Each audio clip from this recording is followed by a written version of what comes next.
Why are international aquifer laws different from rivers? Have you ever wondered why the laws governing aquifers are not the same as those for rivers?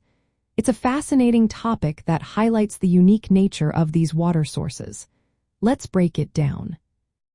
First, the visibility of these two water sources plays a major role. Rivers are flowing bodies of water that we can see and measure easily.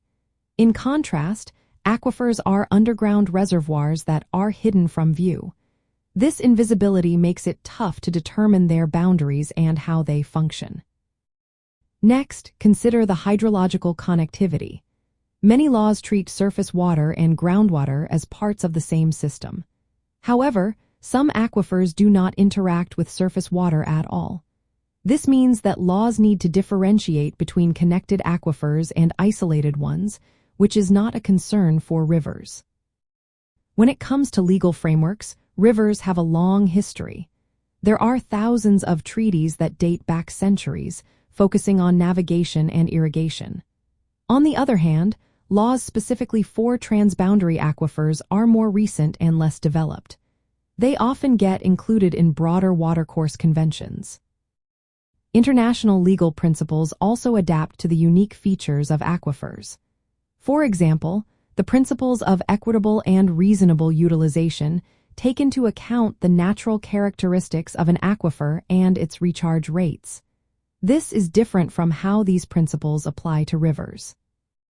Management challenges also differ significantly. Aquifers recharge slowly and can be affected by surface activities like pollution.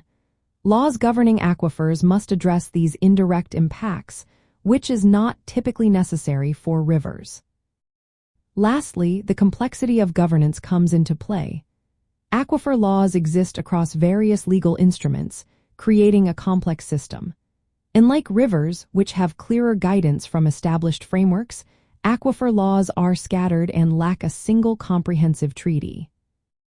In practical terms, managing transboundary aquifers requires tailored legal approaches.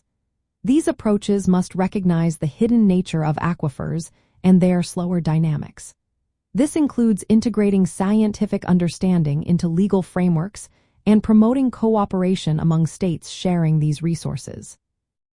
Understanding these differences is essential for ensuring sustainable and fair use of both aquifers and rivers. Each water source has its own set of challenges and requires specific legal considerations to manage effectively.